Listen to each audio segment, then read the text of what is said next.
gikone owuok e pacho kaka dhi pinje maoko tok chungo wuodhege kuom kinde bang' kane rawere mathur ka ochako ng'anyo ma kinde ka kinde. Ruto timo limbe piny mar Rwanda kama oyuore nyasi mar sidho Paul Kagame kaka jatend pinyno e tielo mar 4. Kaluwore kod ote manochwal kod jawach par jot ma jatend piny Hussein Mohamed okale mbui mar X, jatend piny Kenya noyudo gwelo mar dhi e nyasino kendo medo jiwo tudruok e kind piny Kenya kod piny mar Rwanda. Ma thuolo mokwongo ma Ruto wuok e pacho ka dweche 2 kaluwore kod ng'anyo mar Gen Z ka thuolo mogik mane jatend piny wuok e pacho ka ne tarik 15 dwe mar 6 kinde manoyuore nyasi mar manyo kwe ne piny mar Ukraine, romo manobagi e piny mar Switzerland. Rais wa Jamhuri ya Kenya.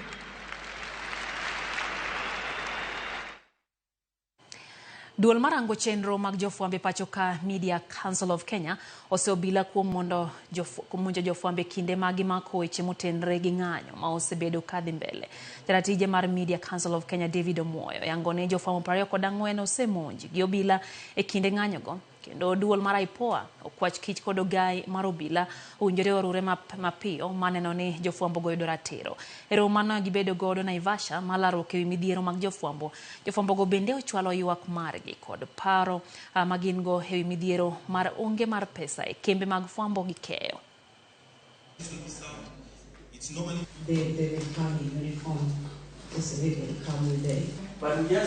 What we have currently during these Gen Z riots, we have 24 cases of harassment of journalists. We haven't seen any prosecution as yet. Investigations are either ongoing or evidence gathering and all that, but we have 24 cases. The police should be investigated and should be really brought to book in terms of accountability. Kwa dhimbele nyakuro mga Jong duol makedo kod mibadhi e pacho ka EACC oyangoni timbe mag tiyo kod oboke mabandia mag somo gin moko kuom yore ma jomoko tiyo godo e yudo tije magikone to miyo chulogi osara taro mar chik. Ka giyango ripod nonro mane gitime kind tarik 1 dwe mar 4 nyaka tarik 30 dwe mar 6 higani, EACC olero ni gisechwalo buche 39 mag mibadhi ne apis jamin buche ma pacho ka mondo mikawnegi ondamo mowinjore. Jafwambo wa George Bati ntiere kod ler. Kokale lipot mogol kod duol makedo kod mibadhi e pacho ka EACC kaluwore kod nonro margi mane gitimo kind tarik 1 dwe mar 4 higani nyaka tarik 30 dwe mar 6 higani. EACC oyango nonro mag mibadhi mane gitimo e gwenge mopogore opogore e pacho ka kendo chwalo fail mag nonro go ne apis jamin buche mathur ka. EACC oyango kuo mag omenda e kinde ma ichiwo rak kod tiyo kod obok ma othedhi mag somo wa yudo tich kaka moko kuom yore ma apisa moko osebedo ka tiyogo e yudo omenda ataro mar chik. EACC luwo ni kata obedo ni ne nitiere ng'ur ewi kaka ne oti kod omenda e bero par jot mar jalup jatend piny makare ne ik omenda mag 2012-2013 ma chudo mare noduogo time ik omenda mag 2013-2014.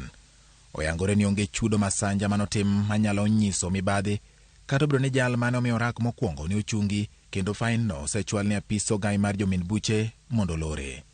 Nonro no oyango ni apisa moko mag kaunti ma Bungoma ni otiyo marach kod milion 11 mane giolo kowuok e od thieth maduong' ma Bungoma mondo gichwal godo milome e kedo kod midhusi mar korona higa mar 2020 kendo gikwayo apisi mar jamin buche mondo yaw bura ne apisa 6 mag kaunti no mane tiyo e kinde no. Lipod no bende oting'o nonro mar director ma ochung' ne weche mag lony manyasani e kaunti ma Kisumu ma gikoni ne otiyo kod oboke mabandia mar somo e yudo tich kendo chamo osara mar milion 4,656,211 gotonglo 45 e kindiga mar 2020 kod 2023. Director no wachore ni noloko duoko mare mar oboke mare mar somo ka okoni ne oyudo C+ e klas 12 ka adier to en ni ne oyudo C-. Nonro mar EACC bende omenya apisa mar nonro e kambi pi ma Nairobi ma gikoni ne otiyo kod oboke ma othedhi mar digri e weche mag chike manowacho ni noyudo e mbalariany ma Moi.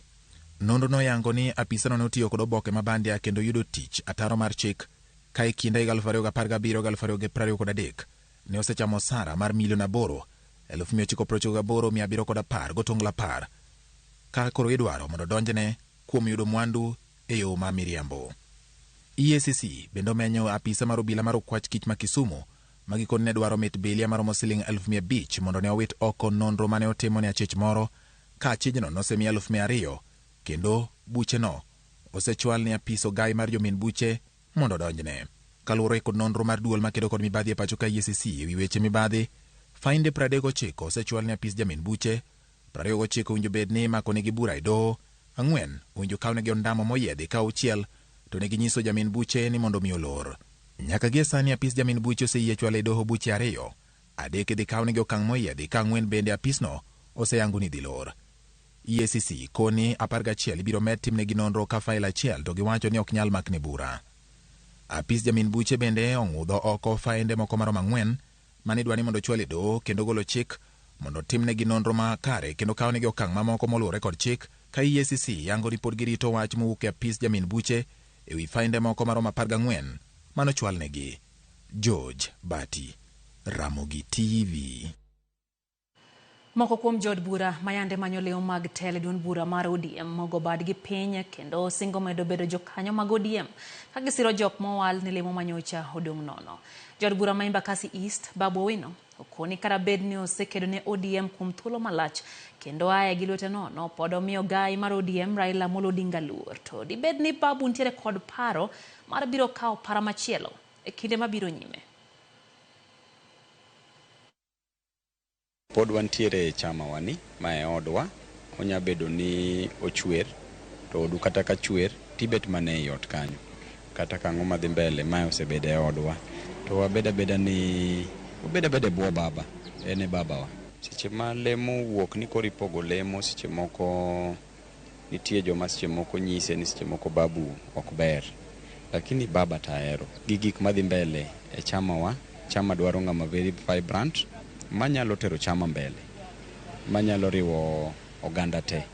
Kata oganda mar onagi onego bed ni yudo telo maber manyalo riwo gi kabisa kaka babo riwo jini. Wadhi mbele nyakoro Jong.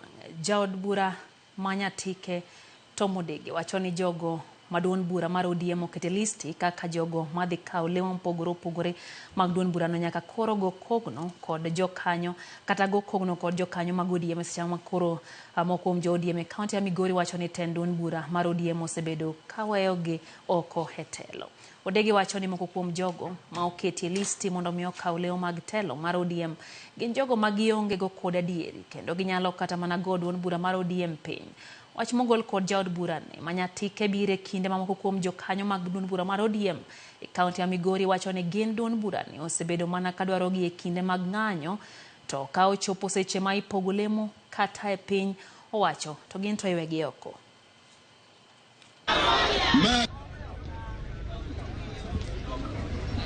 Obedi weche mag party kata joma nyo mi post matindo manyo ji oyude sirkand ni waonge go. Wajo Migori oketwa kanye. Nyo waino ka post te odhi Homa Bay.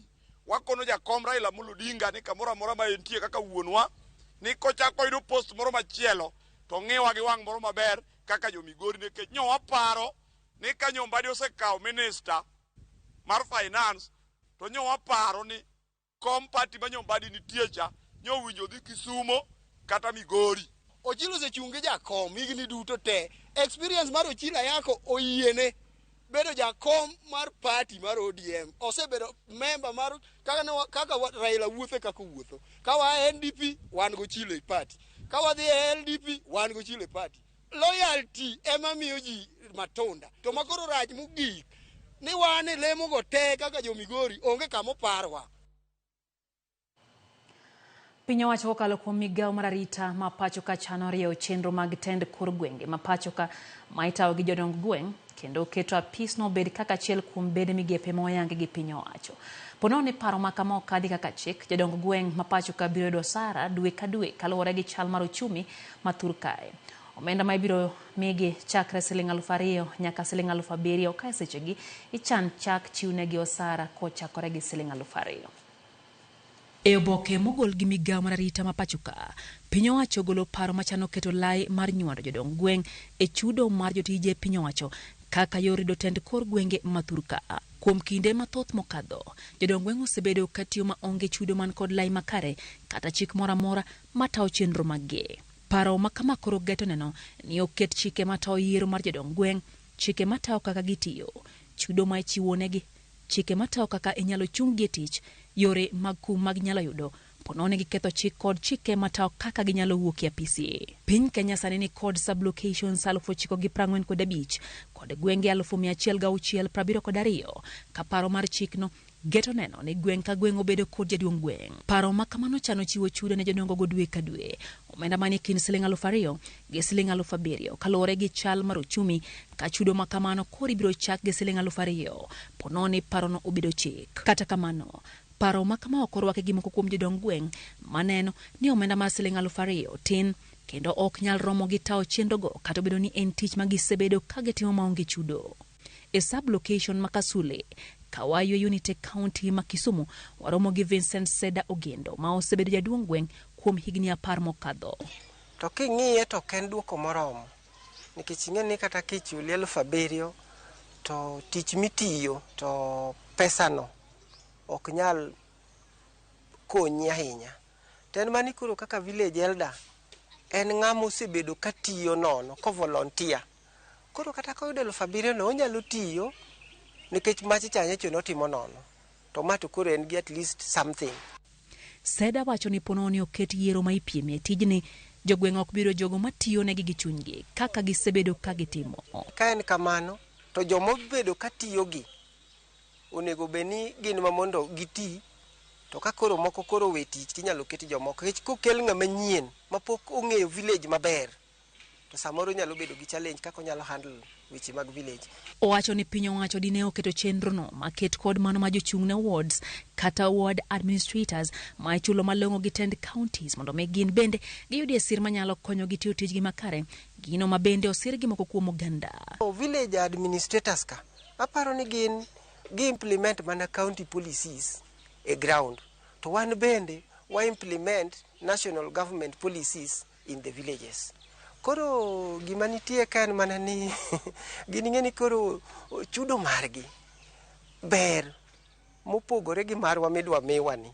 Koro kanyo kane ber adier king'iyo tich magitimo to gima jaduong' gweng' timo. Jaduong' gweng' nigi tich mang'eny moingo kata mar county administrator cha. Onego chul jodongo nikech king'iyo kaka giyalo ga cases moko mag gweng'. Bing ni pesa ok chul giga iyudo ka gi take side. Lakini koro kapacha onego pesa ni beni pesa ni imedo gi bedo mang'eny matin.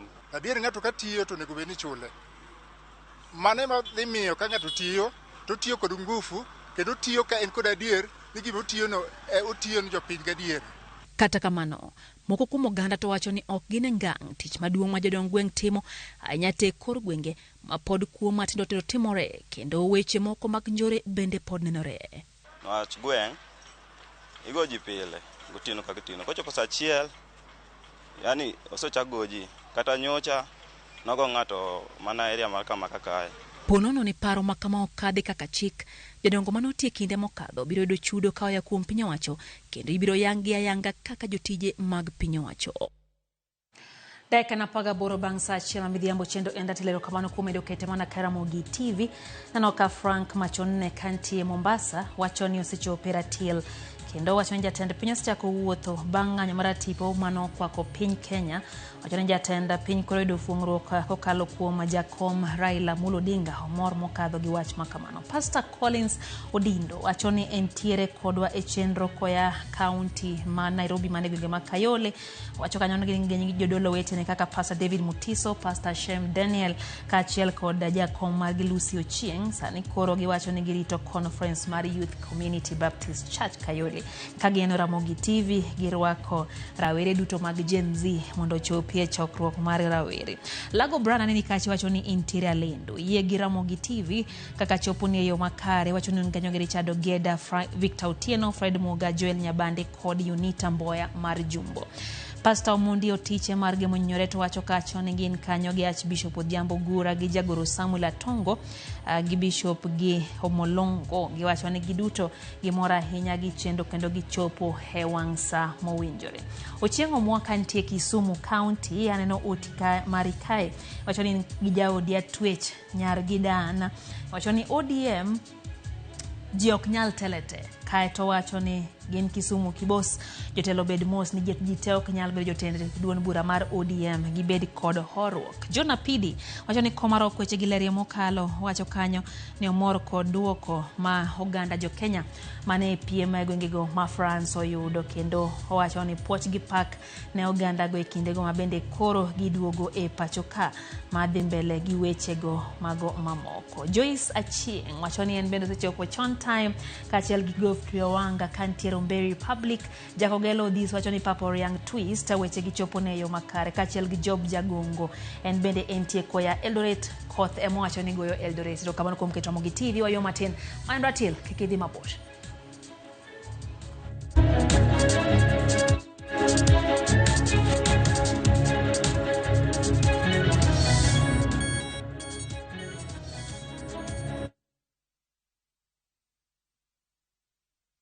Introducing the Viusasa Data Pass Bundle. New way to enjoy your favorite shows on Viusasa.com. For just 20 bob a day, dial *544 *25# to get 200 MBs of Safaricom data, granting you unlimited access to shows like Becky, Mwendwa Thapki, Kundali Bagya, Mapishi Time, blockbuster movies, and more. No registration, no subscription. It's a straightforward pass for uninterrupted entertainment. Watch all day with the Viusasa Data Pass.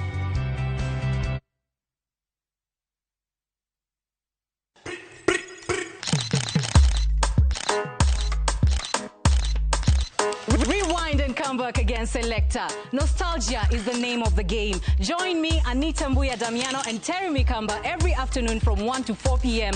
on The Rewind. Hot 96.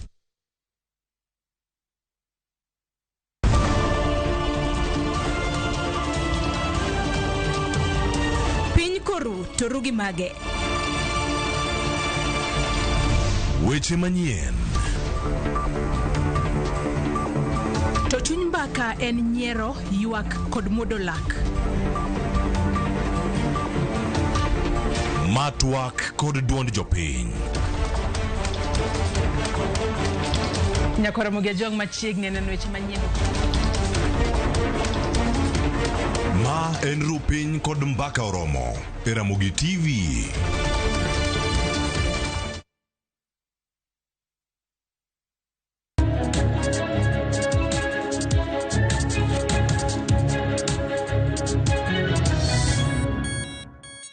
Machiegni kano nyakoro mgajuang chenro en RATIL wadhi mbele gi weche manyien. Apis jaod bura mar kaunti ma Homa Bay, Dr. Joyce Osogo Bensuda, kokale agulu mar ngaf oyango chenro mar gero chiro manyasani maratanga e kar chungod bura mandhiwa kendo koro madhi muonyo omenda maromo $25 mar konyo tingo malo chenro mag ohala e alworano. Kolose kinde nyasi mar keto mise mar gero chiro no, jaod bura ma kaunti no Joyce Osogo Bensuda okoni gedo mare obiro kaluwore gi kwayo mag johala ma osebedo kauso kamarach kuom higni mathoth e alwora maratanga. Gedo mar chiro no biro kawo dweche 5. Igeno ni obiro kelo fuong'ruok ne johala maratanga ma osebedo katie lwasi marach. Ma en chiro mar ariyo ma agulu mar ngaf gere kaunti no bang' chiro ma ramba e kar chung'od bura ma Kabondo Kasipol.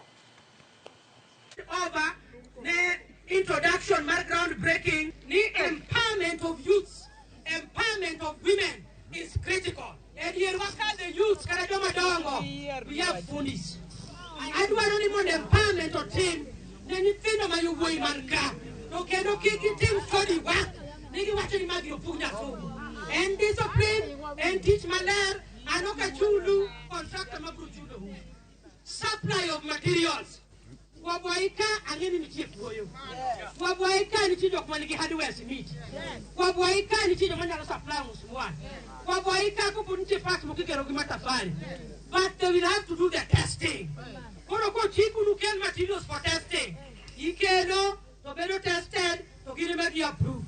Kadi hiye to kikao. To kikeno material bedo tested the right one. To kitemo supply kitemo wrong. Or give it to Jopur mok tin ne 1,200 mag oganda mar kido mar soya kata mar oganda mar kido mar soya gweng manyadenda e kar chung'od bura ma Suba South e kaunti ma Homa Bay oyudo fungruok bang' riwruoge moko ariyo mag piny owacho chiwore mar konyogi manyo chiro ni mwandugi. Maka jafwambo maro e kaunti ma Homa Bay Ali Abich laronwa jopurgo bende nitiere kod dero maduong' magichoke soya bang' gologi e puothegi. Stoni mar kano kothe ne oketi e senta manyadenda ka chud bura ma Suba South gi riwruok mar Soko Fresh kendo pong' kod ogunde mag soya ma jopur ma ok gwenge mag Nyadenda osebedo ka golo e puothegi. Gweng'ni osebedo ka golo soya mathoth kaluwore gi kinda ma jopur ma 1,200 osebedo ka keto e pur mar soya alworano. Kata kamano pek ma gisebedo ka gin go en koso chiro ma gitere soya ma gigolo e puothegi, gino mano miyo riwruoge ariyo moko mag piny owacho kamoting'o Cereal Growers Association gi Thrive Agric ne obiro kanyakla mar manyo negi chiro kendo tudogi kod jonyiewo ma omo soya Stoni, gino ma osekelo negi fungruok maduong'. Watimo gimoro ni aggregation fair. Wada nyiso japur ni sani nitiere chiro mar mwandu ma gigolo e puothe kopogore gi chon ma koso chiro ne tamo japur mondo mi kik dhi pur. Yudo ka japur opuro kaka soya beans makoro iuso ka mang'eny sana. Soya beans ne jopur puro to kendo gikayo maber kabisa to ka chopo kar chiro to koro chiro onge. Farm to Market Alliance watudore gi chirni mopogore opogore kaka Soko Fresh, Thrive Agric, Crop Soko mondo mi jopurwa oyud chiro margi. Purwa kelo mwandu gi aggregation center makae to giyudo pesa gi kanyo. Onge wach moni chiro ka mwandu odhigo kore ka ilaw pesa. Koro ma is something nikech ka wawacho kae sani Nyadenda kae season ni kende waseuso about 20 million mar soya beans modhi ne japur maka. Riwruoge go wacho ni dwaro margi en medo ting'o malo pur mar soya gwenge mag Nyadenda kaluwore gi soya mathoth ma jopur golo e puothegi to pek ma gin go en nok mar chiro. E Stoni jopur tere soya ma gigolo e puothegi ipimo kendo ichulo gi pesa mana gi kanyo ka gidog e utegi kendo ma osemiyo gi mijing'o ka jopur mag bando bende ginyiewo bando irgi. Mwatimo maduong' en ni wang'iyo ni wanyalo uplift smallholder farmer nade e Kenya kae, basically in Homa Bay. Biro area mar Nyadenda ni because wabiro kao soybeans ma ikwa mar ariyo nyaka ne wabi e Kenya kae. To area mar Nyadenda kae wase prove ni nyalo kelo soya mang'eny. Nyaka ne season chakre nyaka sani wase golo 10 trucks mamano is equivalent to 120 metric tons so far. To mapod wan go store wan gi 300 metric tons mapok wating'o. Jopur mag soya gwenge mag Nyadenda wacho ni nyaka ne riwruoge ariyo go chak tudore kod chiro ni ngimagi oselokore kata odoko ne gin kod pek moko magineno e chenro mar kit pur magitimono. Yudo cash crop ne puk no yudoga mastedi ka soya beans. Turu soya ka aparo ni ngima sani kuro lokore. To nitiere challenges kata ka gimoro ber nitiere challenges moko ma wan bende wa face kaka farmers. One, transportation and very bulky, very challenging. Kidwa wuotho samoro from kamoro ni Kasinga kibiro nyaka aggregation center kaini biro ka japur ose spend a lot e kore kanyo. Koro kitambo soya neno iyudo ka beto poge diere gi transportation. The number 2, waonge gi the current variety maber. Wayudo ni mbegu matiyogo osebedo recycled and again. Ne watieko banda wadonje soya. Koro soya sani omiyo jita yudo pesa e sub location ni. Jita nyalo miyo kaka gi spend pesa gi nikech gitiyo ne matek e puodho. In fact koro jita are happy. Ali Abich, Ramogi TV, Homa Bay.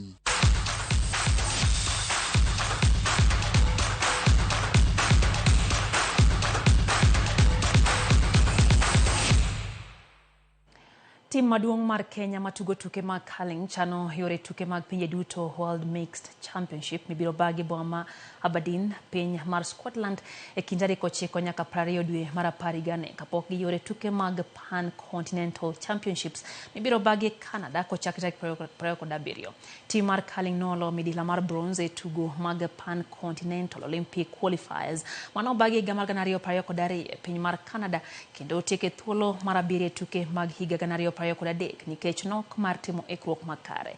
Kara doko ni tim nosechako timo ikruok margi makaya lap makasarani Timno pod nigi midhiero mathoth ka lap ma baraf mayudre magawa mar Panari pok giyudo thuolo mar timo orako. Tugo ni tugo e orako gino momiyo riwruok matayo tugo kwa sirikal mondo omi okony yudo lap ma Panari mondo omi gidhi nyime gitimo ikruok ma kamago.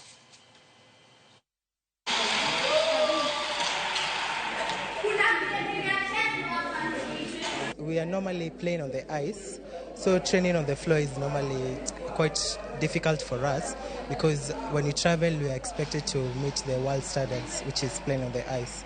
As you know, the only ice rink that we have is in Panari Hotel, but since last year, we've not been able to train over there because we've been frustrated by the ice rink manager. The CEO Panari Hotel can intervene and allow us to do practice there on the ice, so that maybe we can be able to catch up with the game.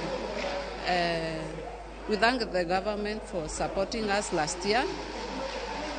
Yeah, we will not disappoint.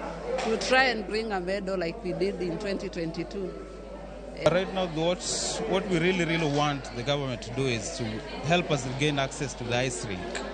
Yeah, it will serve as a boost to the young boys and women training right here.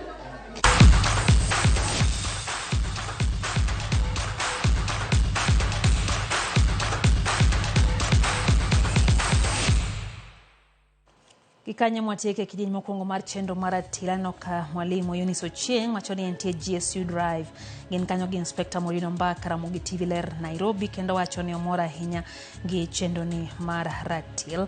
Bende aneno kanyo ote mano moor kod an kantiere kabuocho wacho ni en bende kaka pile orito mana twak mano mar RATIL. France Cartel kantie bondo tana neni kacha in bende wacho ni sechopo kaeta eno bende ote mar Engineer Lazaro Kanyambo kwa sani koro sirikal osepang maber wacho ni jite winjo ka gin achiel kuom sirikal koro weche mag mgomo kod sabotage nyakoro ganda were godo mano Engineer Lazaro. Lisho Chola wacho kanyo ni entie kodwa kendo wacho ni wach mar nywando jofwambo gi jong'anyo no to ok more kata matin. Godfrey Owaga kantie Homa Bay kacha Monica Kumbwe nyacha samolo kaka pile kaito wacho kacha ni weche gi chopone eyo makare to dwa penyo ni ODM larango kendo wacho ni jogo moko yudo thuolo mag telo bed mos kinde biro mabende gibro yude thuolo go mag telo. Nyakoro mgajwang nikech saie nawe thuolo ne George Bati kaka senyisi odhi donjo kanyo gi wende mabende sani osechope studio kae kamo tingo Mark Ouko ma en jatelo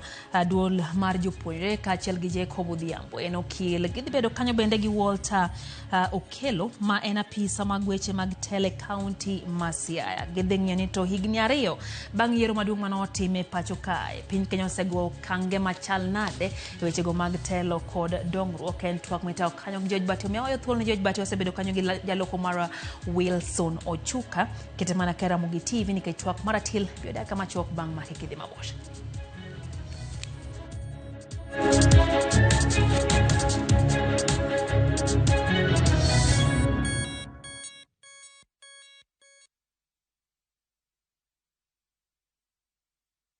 If you're flashing I am here and I am not calling back, it is because I am a runner and I ran out of airtime.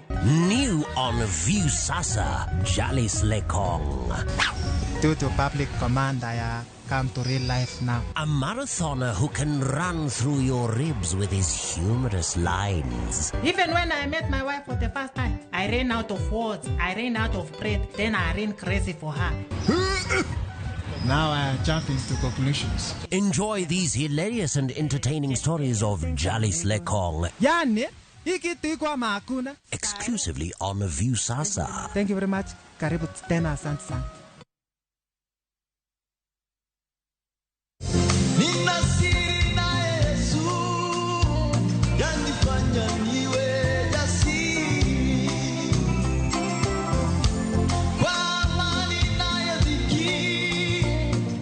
Kupata wimbo huu kama sikiza chuni yako, bonyeza *811 *382#. God bless you.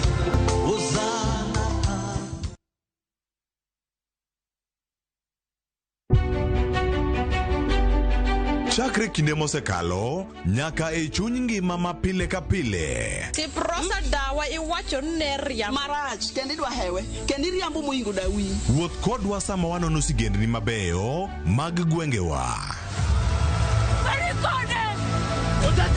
Ng'e ber kod rach, mor kod kuyo ma ng'ato nyalo yudo e wuodh ngima. Asai mama. Nasi kwirini okan mama ukiche kilunga gi nying noero. Mama nyisi. Riwri kodwa mondo wane sinema mabeyo ahinya ma owinjore wawinj kendo wamorgo. Kendo ing'e nono sipi maber, lakini nitie kuma kete mami. Winam Cinema. Jumapil, saa 2:15 otieno kod saa 4 otieno. Kik bai.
What's happening? It's your girl Aziza Hashim, aka the Media Messiah. And we're back on the radio. Tumekuja kwa ubaya, tumekuja na maform deadly. We are breaking out of the norm. I hope you're ready every Monday to Friday on Hot 96. It's hot when I'm on your radio. Everything litty, I love when it's hot. Turn to the city, I broke Hot 96. Wakelo ni chenro mar ohala kod lony gi dongruok mopogore opogore. Ohand kinyosi nigi pesa kitimo gima dwarore. Weche makende moa kuom jogo makelo lokruok e ngima dhano. Ohala ber nikech ohala puonji managerial skills. Lek ma in go iriembe mineni gigo chopo. Chakre gi jogo mane ochako ohala manyien. Kalure gi kaka nachako gi kuma achope. Ohala ni en ohala maber. Nyaka jotelo molony e timo ohala. Akwa jodala wate odogi ohala. Ne pek mane gikalie. Pod waonge uhuru mar ohala. Loch mane giyudo kod kinda mane gitimo e manyo gik mabeyo beyo. Ka johala ok nyal chako project ka ionge gi market. Tudri gi Cleophas Oluoch e ohala gi mwandu. Tich ang'wen ka tich ang'wen chakre saa 1:45 otieno.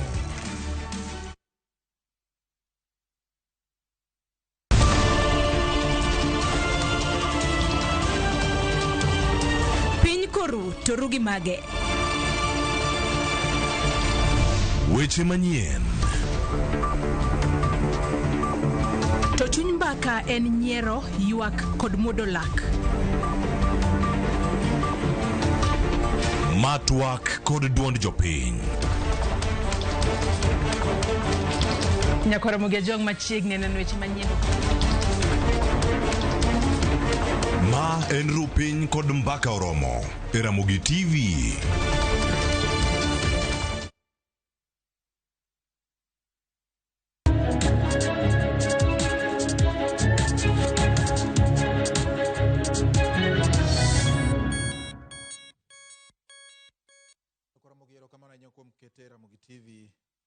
Odhiambo machielo majaber marwakni machiegni Ramogi TV. Weche manyien osekelni kanyo kod Lydia Okeyo kendo iyudo mathoth motimore gwenge mopogore opogore pacho kanya kwa Ramogi. Koro en thuolo mar twak mar RATIL Jumapil ka Jumapil mana ka Ramogi TV. Waketo piny Kenya e RATIL. Tinende ni kaka wuono wang'yo ni chakre ne oganda jo Kenya wuge yiero ma higa 2022.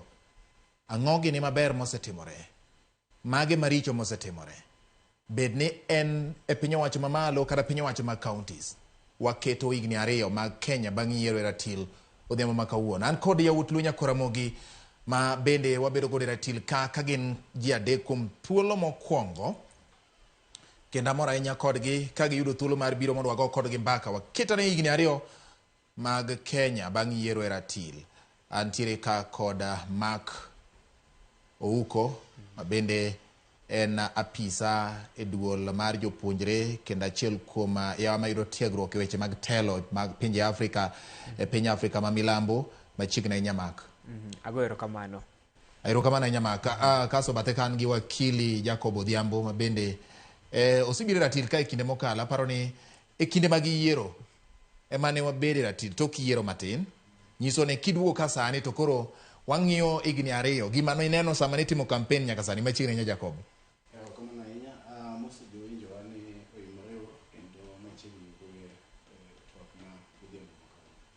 Erokamano nyakwara Mogi, an gi wendo na mar adek onge kodwa studio ka, kata kamano en oko.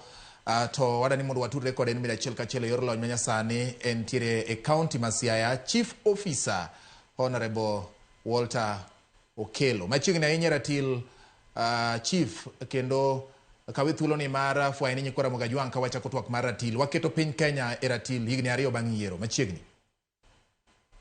Erokamano Wati, wago erokamano mamor mar riwe kodi keto Kenya ratil kuom higni 2 mosekalo. Ochiwo mos kowuok Siaya County Kababa. Erokamano. Erokamano ahinya. Wachaka uru mapiyo piyo. Ma en na penjo ma onywando bed ni en sirikal mamalo kata mag counties kaka piny Kenya osebedo higni 2 bang' yiero. Apenji mokwongo Mark. Ang'o minyalo wacho higni 2 nyaka ne oganda jo Kenya dhi e debe mayier giero jotelo mamalo kachiel kod telo mag kor gwenge miluongo ni counties. Ang'o minyalo wacho higni 2 kete ratil?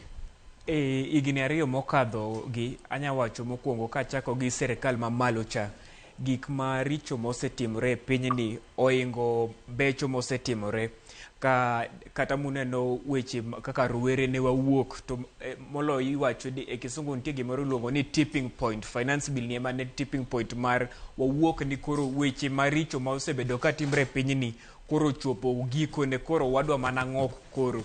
To anya wacho mokwongo ni ya apani higni 2 mosekadho gi oken kaka ne waparo kaka jo Kenya ni Kenya dhi bet, nikech sama ker nobiro ni mondo omanyo ombulu kuomwa manobiro kojiwa gi lemo ni masamo ma owuok ni odhi manyo mwande bungu kuomwa, owacho ni Kenya dhi bedo molokore. Kenya ni weche mag obila lal gi ji dhi lal, weche mag omenda mimedo kuom jo kata jo ohala ni weche kaka mago ni ker nong'iso wa sama no manyo ombulu.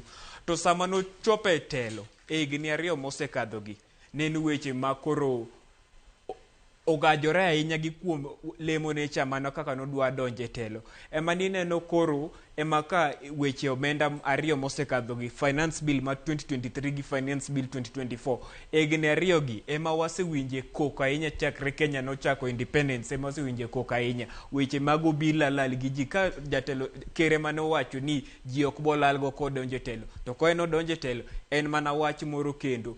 Yani weche kaka osebedo ka dhi Kenya ka osebedo ka tiendruok gi en obadhore kendo ok ratiro gi kaka ker nong'iso wa sama no manyo ombulu. To anya wacho ni ya tiendruok mar weche maricho mosebedo ka timre sirikal mamalo ni en jotend migao ma ker no yiero. Kanyo e chuny kama weche maricho matimre Kenya ni kanyo manochaki. Alright. Erokamano biro dugo kuomi. Mano ne mana mawiya Maka. Moya kuna nikech koka watu biro mbele ka. Jacob, ang'o ma inyalo wacho kuom higni 2 chakre ne wa e yiero? Erokamano George. Chakre ne wa e yiero nyaka sani anyalo wacho ni nitiere achiel kata 2 mabeyo mosetimore. To nitiere moko be maricho mang'eny mosetimore. To anyalo nyiso jowinjo wana paro ni gigi osetimore nikech sama ne watimo campaign mar yiero mokalo ne nitie miriambo mang'eny mane adiera tine iye, to jopiny be ok anyalo wacho ni en mana sirikal kete, jopiny be noyie gi miriambo mang'eny momiyo ne gigo kura kaka ne gigoyo kurano. Omiyo maricho otimore nikech miriambo mane jopiny okawo kendo rwako sama ne josiasa go campaign. To mabeyo mosetimre to be osetimre nikech jotelo matin kuom jok mane wayiero be nitie mana wane wacho adier mane nigi intentions mabeyo ne jopiny. Kwa mfano anyalo wacho ni king'iyo national government, ok anyalo wacho ni jotend migepe mane richo. National government wasebedo ker osebedo gi miriambo mang'eny kabisa. Kasto iluwe gi nao jotend migepe mano yiero mamoko no yiero nikech nochung' kod adier siasa, but noko yiero gi kaluwore gi expertise margi. Ka wadhi e county government, bende nitiere jogo manochungi governors manoyier mane odhi omiya tich nikech jogo nochung kode. Nok oyiero ji based on expertise mar ng'ato. Iyudo kaka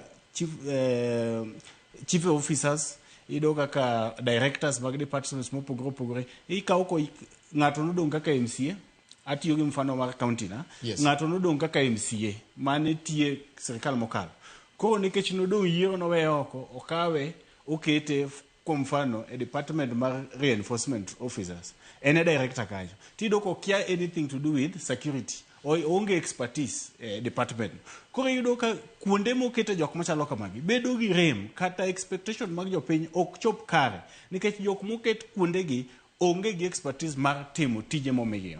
Koro anyalo wacho in general ni josiasawa kata jotendwa kosegonwa kura to nego wakawe ndalo mokari adek wabed piny to wang'e ni jopiny dwaro tang'o wadwa timo ne jopiny, then wayier jok makonyowa tije kaluwore gi ujuzi kata ng'eyo ma gin go kuonde mwadwa keto gino. Erokamano ahinya. Adwa ni mondo adhi ane kuom Mheshimiwa Chief Officer mar weche mag telo e county ma Siaya, en iluongo ni Chief Officer mag Governance and Administration Siaya, Walter, imbe nyalo nyisowa ni to ang'o gini miseneno nikech in ja Kenya, to bende Nyasaye ogwedhi ni koro intire achiel kuom piny owacho ma nochamo muma bang' yiero mag 2022. Inyalo wacho nang'o kotende kod weche mag kaka piny Kenya osebedo bang' yiero mag 2022? Erokamano Bati, nyaka ne wayiero wasewuotho wuoth malach. King'iyo kochakre at national level, mana kaka owetewa moko gosewacho. Kano wuok e yiero ma ok noyiego te. Kizungu wacho ni it was contested. Kendo noeno kaka ok nobetie matin. Jogwa ma korka ODM nodhi e court kwa contest presidential election. Bang' mano sirikal olosi, sirikal mar His Excellency William Ruto nochako implement agenda margi under gima iluongo ni bottoms up economic agenda, better. Mano was their campaign manifesto, kendo jo Kenya ne nigi geno ni gidhi implemented to the latter. Achiel kuom gigo mane jo Kenya bedo geno kabisa ne wach mar hustler. Ne giwacho ni gidhi support jogo man piny kucha maonge nyalo, joma mine, vijana mondo bed ni ngimagi lokre. Waseneno kuond moko nitie maber osebetie.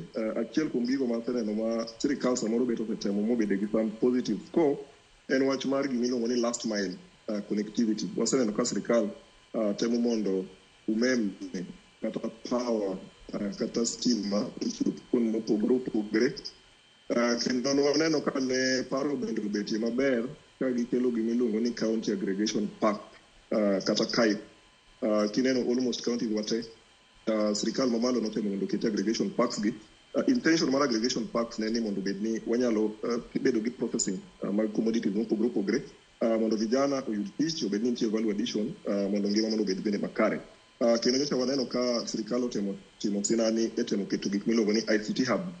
Magi nyiso ni kuonde manyasani ma jowa nyalo dhiye, bedo gi puonjruok, bedo gi tiegruok mag weche mag ICT, Information and Communication Technology, mondo service delivery odhi kare. Mar ang'wen ma bende aseneno kotemo bet maber en weche mag Huduma Center, ma sirikal ne temo mondo okel go services machiegni.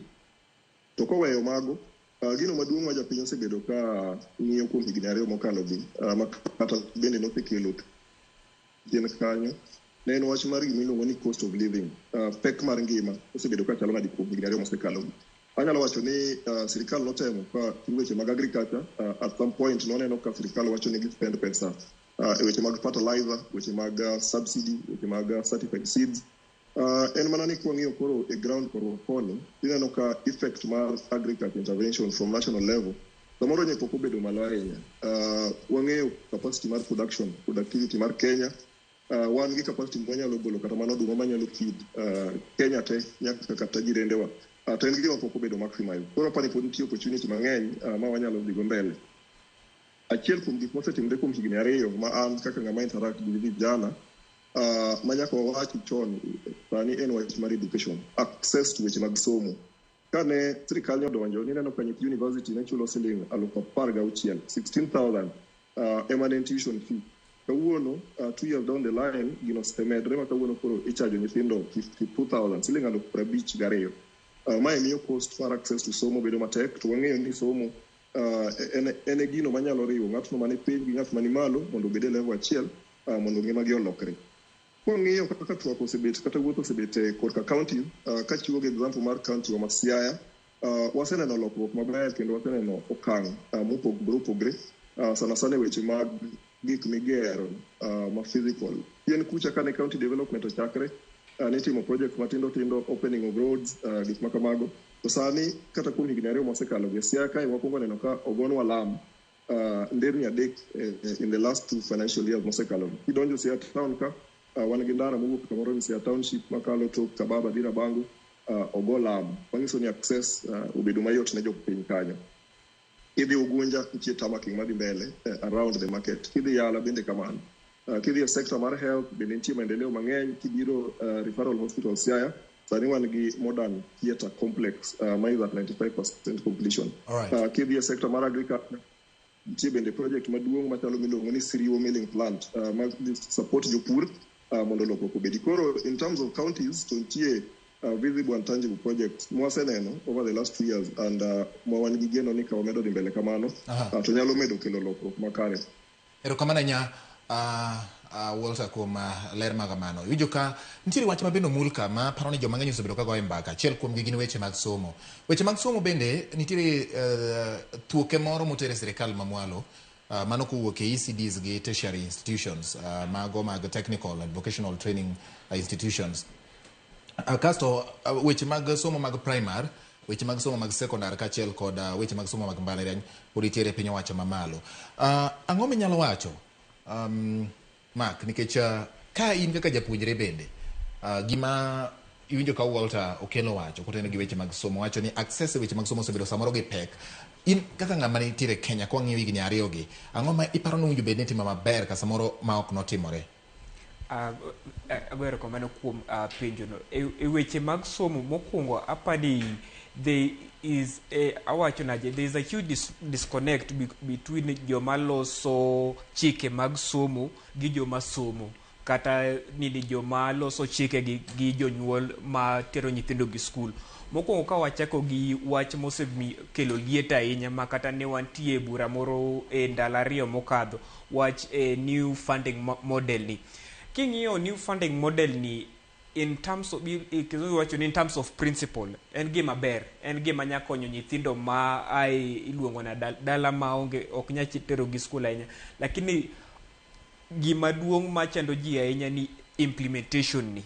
Kaka kete tim, kaka idhi kete tim, mane chandruok ma chando ji ahinya. To apani mane gima osebedo ka chando serikal ni ahinya, ni gin gi paro mabecho ahinya. Awinjo ka chief officer wacho wach hustler fund cha osewuoye wacho subsidy. Gin paro manyalo sudo piny ka ing'iyo kata ni iluongo ne economy, gik ma iluongo na economic inputs menyatimo to sustain the economy. Lakini gima chando serikal ni ahinya en timno. Timno, yani weche mang'eny igoe mbaka ahinya, kaka wach ni funding model igoe mbaka ahinya. To koro kobiro e tich, koro tich omoko, tich ok nya timore, koko chako kendo. Ang'o mi paro ni samoro tich ok otimore maber e weche mag siro somo higni 2 gi? Diponi en ni jatend migao, koso en ni nok mar pesa, koso en ni onge gima dho kizungu luongo ni goodwill, paro maber mar timo gimoro? Aboduga kuom wacho ma wadwa osewacho be apani ambe na duoe matin ni nomi jomok nyal timo tich. Ni okaw ng'ato nikech noinge sama ni ji nodhi omanyo ombulu, ne odwa chung' gavana kamoro Kisikocha, koro noinge ombulu, to koro kaka ing'eyo jatelo ni ong'iyo ni ong'iyo mbele kocha to nyalo chano nade bando siepa bi mak na kar somo ka, to jaduong' cha kodo donjo kacha, tich otame. Oming'a ma ok tich otamo. Mano nikech ing'eni ya cabinet secretary kacha ene chuny mar migao. Ka oonge paro to oonge capacity mar tiyo, onge kaka migao no nyalo ran. Kata tiete mane wantie bura kode, mane uloso kode weche ma osebedo ka timre e migao mar somo ni. kata sami penji ing'e nitie gimoro iluongo gi kisungu ni small details ka ok ine ka gigo en godo ok ong'eyo wechegi owacha mamalo ni wadhi timo kamae asewuoyo gi rais awinj mawacho ni kata e pacho e parogi oonge wechegi okia wechegi maber koro an kanya duoko penjo misepenjona no en gik moko ariyo mokwongo ni jogi nigi paro mabecho lakini satim nigi mibadhi mang'eny mar ariyo en ni nomi joma ok nyal timo tich nikech ni duoko lweto kaka ne gisekonywa e diere mane wamanyo ombulu to mar adek en kwelo ji kwelo ahinya Kenya kae ji kwelo e migawogi ji kwelo ahinya nikech kata seche moko ing'eni ya mane wadhi kaka rowere e ndara kae sama ne wadhi ng'anyo ni ok ni nikech josiasa timo arambe osetero ji mang'eny skul nitie nyithindo mang'eny manya obiro ma giwach ka ni arambe osetero gi skul lakini weche mane wadhi go e koko ni nike tiende ni pesa ni wuok kanye tiendruok mar gini ni kwelo ntie. Okay. Jacob. George, I think ni Kenya ka the problem wan go en ni ok wadwa ni mondo wabed jo adiera e gik mwatimo e seche duto temo watimo gik moko. Ing'eni kata wach moro ni education cannot be free ok nyalo bedo e yo manono. Ing'eni en gima leaders wa jotendwa odagi adaga ni gini ok ginyal kete tim. Adwa mi kuom mfano sani ana eroga kao practical example sani deputy governor manama Homa Bay Joseph Magwanga no serve kaka MP for 2 terms and when you serve as an MP for 2 terms you are entitled to a pension that is 100,000 almost close to 100,000 cast you doka pension ni biro to sani in deputy governor is also earning as a deputy governor. The same applies to Governor Gladys Wanga mano serve kaka women reps for 2 terms Ochamo pension my women rep then she's now the governor ochako chamo salary marga kotieko 2 terms as a governor beni neno ka court o bedo gi dispute wach mar governors bedo gi pension 2 terms governors kaw example mar Ali Hassan Joho obedo governor for 2 terms en gi pension as a governor sani en minister ma pod gionge gi pension pod gionge go sani but kane ginene chato kaka ne gidwaro cha do bedo gi pension ochako bedo minister wido pension so reference mari kalore gi reference mara enia practical ngati yudo ka ne japuonj koya e puonj no mose retire odhi obedo elected pension ne kaka japuonj podo chamo but podo chamo public funds kaka the elected leader makoro eno kata bedo MCA kata bedo government needs to reorganize itself mondo wabed gi channel ma ka ng'ato notiyo tich moro to ene pension to chako bio yudo tich moro to pension ja ends there koro tiyo tije no ichule salary nikech mano pod taxpayers money pesa gi te ada penji gimoro mondo wawinjre winja kwa dhi mbele penja ng'ato ne japuonj yes. kuom ranyisi watigi japuonj yes. gine joma osetiego mochopo ka yes. utieko tich yes. moro taya yes. to oyudo gwelo moro yes. e yo orak yes. ma samoro onge a definite structure miwacho ni mar pension mare yudo tich e yor orak yes. kuom ranyisi nitiere directors moko mag counties ma ondiki e yor orak yes.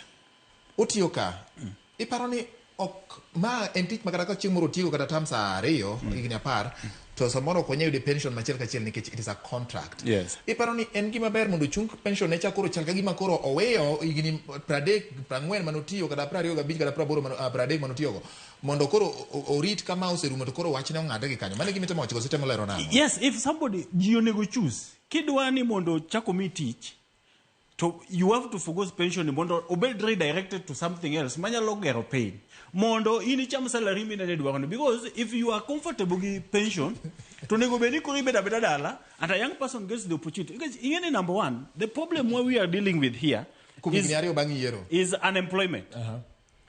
A lot of people, a lot of professionals near streets, they are unemployed. Tidoka retirees or kao chako bedo appointed somewhere else, get your more pesa to pensions be given.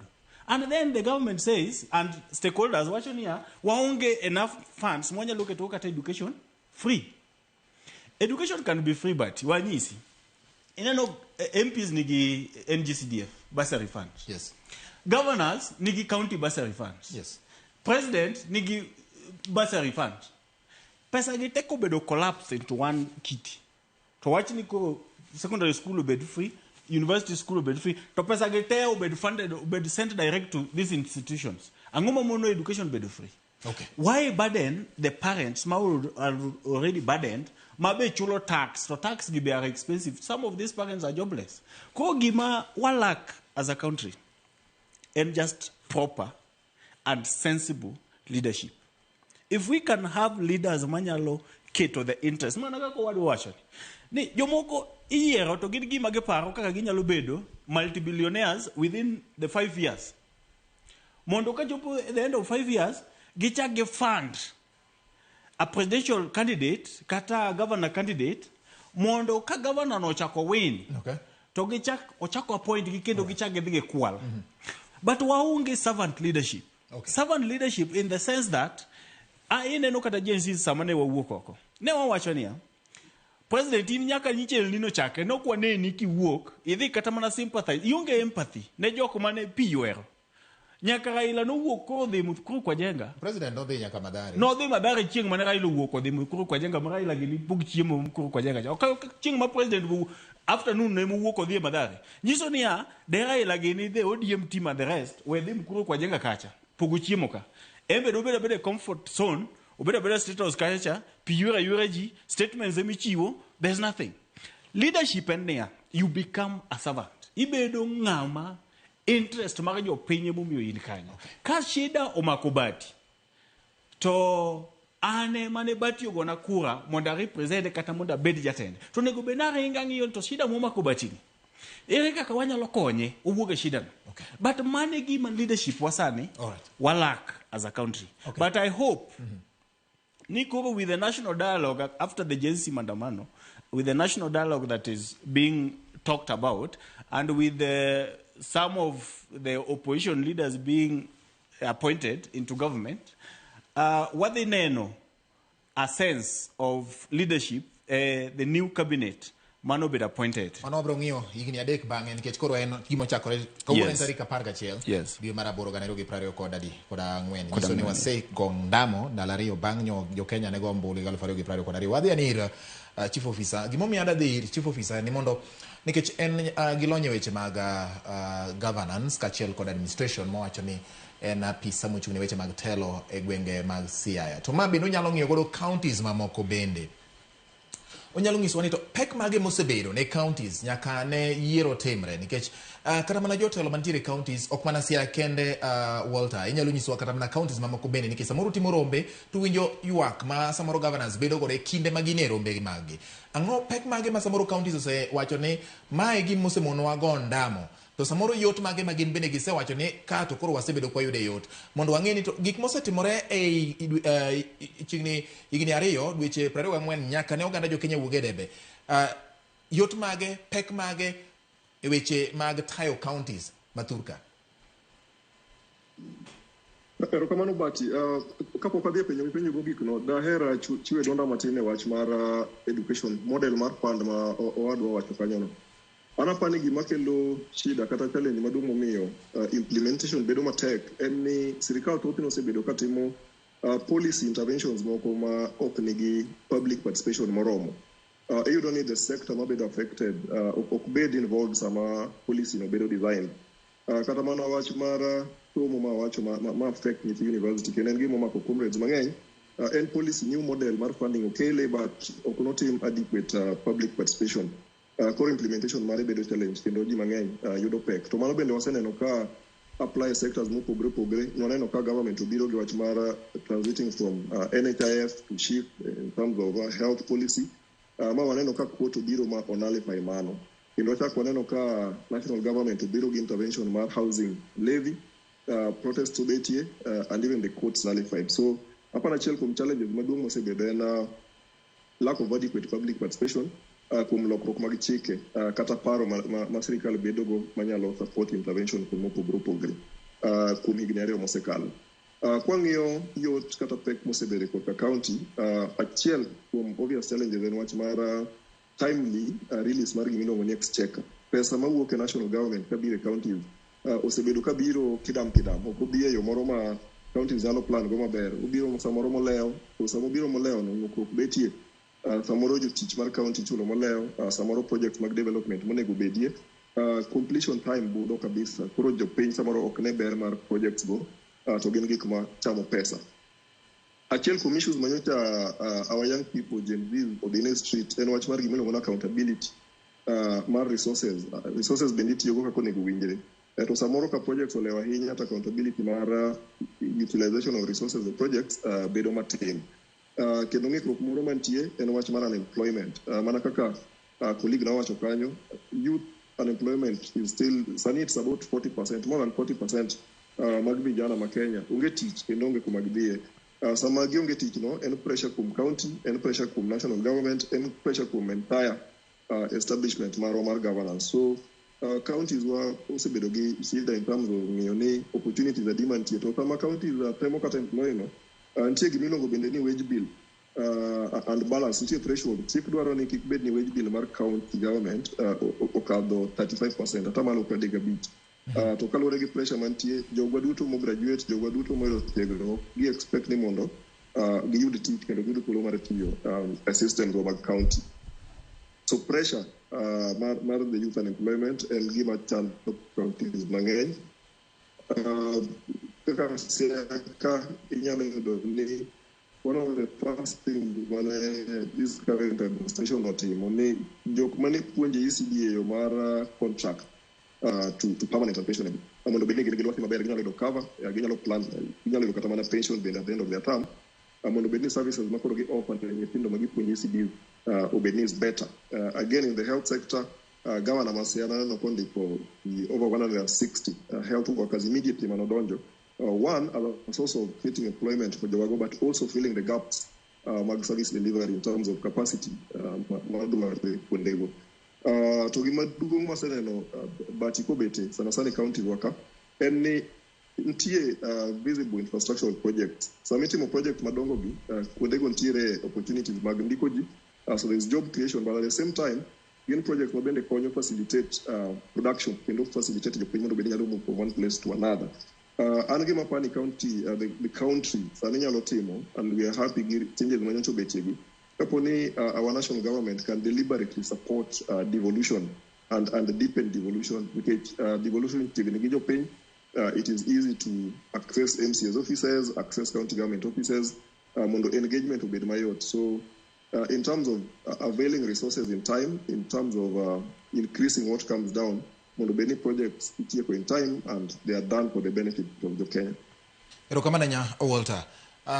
Winjo gima Walter wacho kanyo. Winjo kaka wuoyo. Wang'iye wach mar nikech katiba mar piny Kenya dwaro ni mondo sama pok otim chenro moro amora kawe pach jopiny mondo winj ni jopiny wacho nang'o. Rito weche mag chike kowuok e sirikal mamwalo nyaka mamalo nikech nitiere appointments mang'eny ma samoro yudo ka samoro kata counties moko nitiere kod ng'ikruok mobedo kaluwore kod ndiko jotich, weche mag chike moko samoro mipodho miyudo ka ng'ato dhi ne do to dhi tiko ndalo mang'eny e do kapok giyudo duoko ma samoro miyo chenro ok nyal dhi makare.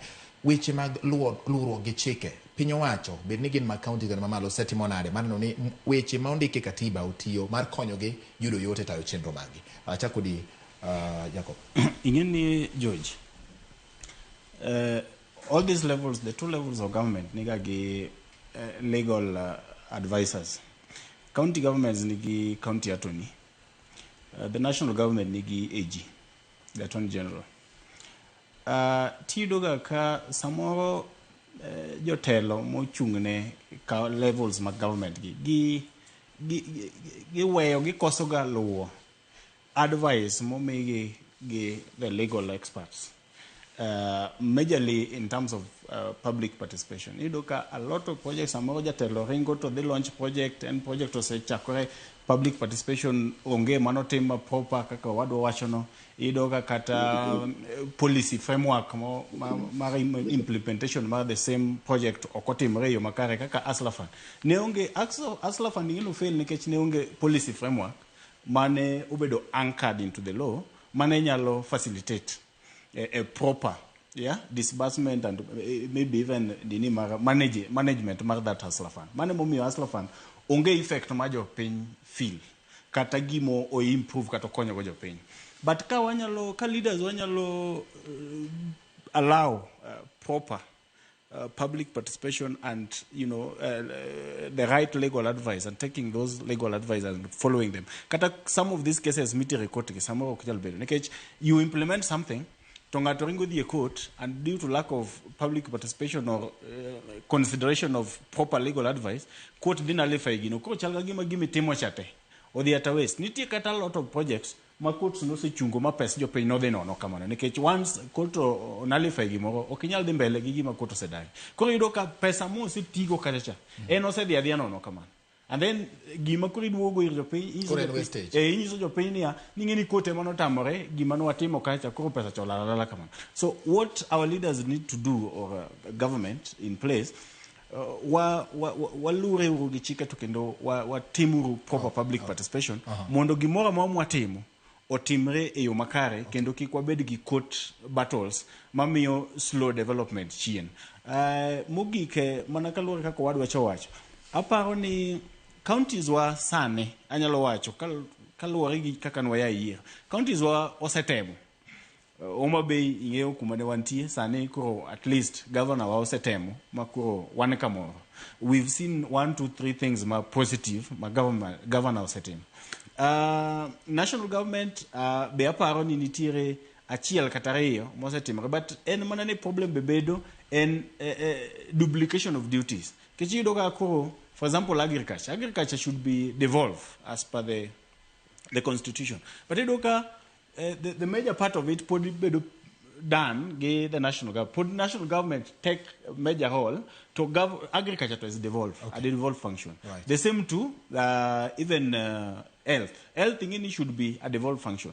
But you don't put national government, your pain, makawaida, putting health and a function of the national government. All right. Yeah. Mark, I don't know ka idwani mondo juogi nyise ni winjo wache gimoro point Marian man kata weche magi gin mage kotendo kod weche mawacho mokwongo nikech joma tindo samoro ka wang'iyo gi sani kaka nyogi timore samoro kata mana yie mondo gibed piny mondo jotwagi nyalo bedo matek samoro kata public participation samoro nyalo bedo matek wacho ni okodwa gigi go wan wabiro gi mago koro nyisoni ni ang'o ma anyalo kelo ber bang' gik ma iwacho ni public participation kata ka opaj jopiny kosebedo katimore kuom higni ariyo mokalo iyo makare ne nitie yo wach moro mane chamo pacha ka wach mano wacho wach pension gi wach free education nadwa ni mondo adwok yes leader Martin Daria Martin mokwongo nadwa ni mondo awach ni ok en sustainable. Wach paro no ber lakini king'iyo kaka sirikal tiyo overtime ok en gima sustainable. Dongruok mar piny e dak mwadak sani iloso kuom pach moro miluongo ni entrepreneurial mindset. Ok ni golo pesa kuom e yore mag dongruok manoseket kaka mag pension nikech king'iyo e yo malaj nikech pension nitie joma oti maonge tich konyoge e yore mag thieth, nitie jomoti makonyo e yore mag tero nyithindo e skul. King'iyo iluongo na wach pension ni okonyo jomoti ahinya e weche ka igoli to jogi serikal bo konyoge nade nikech magi gik ma king'iyo overtime government cannot sustain. To wach mano wacho mar free education cha somo en gi value mare ok nya kete totally free to mano ok tij serikal tije timo somo bedo free. Tij serikal en keto gino mondo bed affordability mane tij serikal. Kata ka ning'iyo diere mane ker mar adek ni nitie luongo Mwai Kibaki kata mane otimo free education notima mane e low levels iluongo nade e primary level nikech iwacho ni benefits of education niga malo piny kocha e oganda moloyo ka en university nikech iwacho ni ka watero ji e school primary gi secondary at least ji nyandiko ji nyawuoyo ji nyabire studio kata ka ng'ato kodhi school onyaweche olanyo weche ariyo adek omiyo nawacho ni ok en sustainable lakini embed gi paro ne lakini mana e pacha ka wabire weche mag chike gi wanyagio gi yore yore ariyo. Mokwongo miwacho ni public participation e Kenya ni public participation e weche mag chike en mana for PR. En mana for PR. Kata ka ne wang'iyo chike manitiyo godo monego ne luwo godo ka chike de luwo sama ni yiero kata jotend migawo mokel gi sani gi chik ni luwo ni iluwo ratiro thoth gi doko dhi mana diera ma wang'eyo ka de wachako kata ni chapter 6 mar integrity wachako ng'iyo jogi e yo machiegni mang'eny doko dhi. Lakini anya wacho ni ariyo weche mag chike e Kenya ni osebedo ka nigi mabadhi nikech ot milose chike gi be onge wangi onge machiegni gi ka chike gi iluwo parliament marwa nikech wayudo ni parliament kama onego ni giluwo ka chike gi be iluwo adier chike ma waloso gi iluwo adier ni weche mag siasa odonjo kuom gi ahinya nikech tinde kata ka nitie migawo moro kata ka ker dwaro gimoro mondo tim onge pach mar kama ilose chike gi onge kaka iwinjogi kata ka odhi e county assemblies ka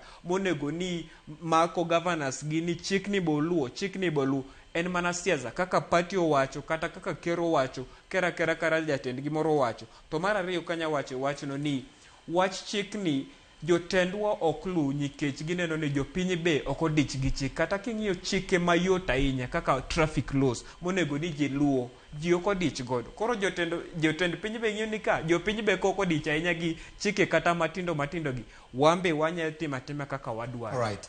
Erokamano wan gi dakika achiel second pradek adwani watiek twak marwa achak gi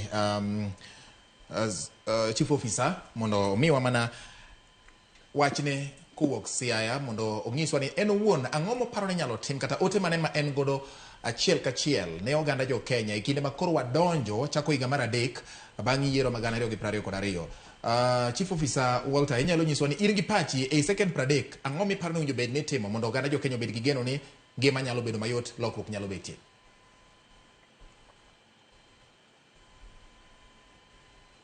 Walter, okang'eyo ni iwinja, kopo ni iwinja tibro duoko mano, kapod ok iwinja wadhia ni ine machak kodi mak nyiso ne e second pradek ang'o miparo ni bed ni timo mana mapiyo. Alright, erokamano ahinya. Watika gi Walter Chuth. Walter, inyalo nyisowa ni to ang'o miparo ni owinjo bed ni timo mapiyo e kinde ma koro Kenya odonjo higni 3 bang' yiero mar 2022 manyalo kelo lokruok e second pradek. Mokwongo en gima wacho chien kacha ni nyaka wabed gi miluongo ni deepened devolution. Sirikal mamalo nyaka bed intentional, gibed gi gombo kendo gi ikruok mar supporting sirikal mar kor gwenge nikech ma sirikal machiegni gi jopiny kabisa. To mar ariyo, achiel kuom gigo mosekelo pek kabisa en weche mag ushuru ni malo. To gima kelo achiel kuom ushuru bedo malo en gima iluongo ni public debt. Nyocha waneno ka report mowuok en ni atamalo mar 70% mar pesa mar japiny, 77% mar pesa mochoki dhi towards servicing public debt. To samoro gino mane debt otimo mokelo maendeleo ma samoro jopiny nyalo neno onge. So the first thing en ni mondo wabed gi audit mar public debt wa mondo wane ni debt ni ere kaka konyo jopiny, ere kaka yot nyalo bete mondo ushuru level mar taxation odog piny. Sama wan osedok piny to wa support devolution mondo wa create jobs ne vijana, wa review weche mag education. Access to education is primary. Afadhali wabedi gi populace mosomo ma nyithindo somo jowa nigi tiegruok mopogore as we continue to expand the economy nikech ng'ano ma nigi tiegruok nyalo bedo gi support mare en owuon kata ka samoro pok oyudo kaka indike. So access to education is important, reduce taxation and support devolution. Erokamano nya chief officer kuom wach makamano, mano wach mitieko makare. Yes, Mark. Ananyalo wacho ni achal ni Kenya ka nitie yath manyien mosedonjo ni kaka rowere ka wachako menyo jogi e yo ma ok wawegi to chal ni gibotiyo. Koro wan kaka rowere wuok ni wang'ni kata migawo moyier manyien gi wadhi ng'iyo gi kendo wadhi menyo gi to wadwa ni mondo giti ka gitiyo to wabodok mane ndara kendo. Erokamano nya okili seconds per day kang'eny. An wach mogik manyalo wacho en ni jotendwa wabedu responsible kendo wang'iyane naneno ka Auditor General nogolo report po nitiere debt moko mwasebet kwa chulo ma pesa mapok ochopo kata Kenya ka. Omiyo wang'iyane to be audit mana kaka wado wacho no audit mar public debt kasto wang'ini wan kaka jomatindo wang'iyo ni ok wang'iyo national government kende kata county governments waket into accountability wademand accountability kuomgi mondo gitine jopiny maber. Nyakwa Ramogi sai mong'ado weche to pod thothne mana ka wacho pile. Erokamano ahinya ne wakili Jacob Odhiambo, erokamano ahinya ne Mark Ouko kaachiel kod in bende chief officer Walter okelo kuma bedo kodwa bende. Nyakwa Ramogi mane makelo e giko mar RATIL, nyinga en George Bati, oriti masani.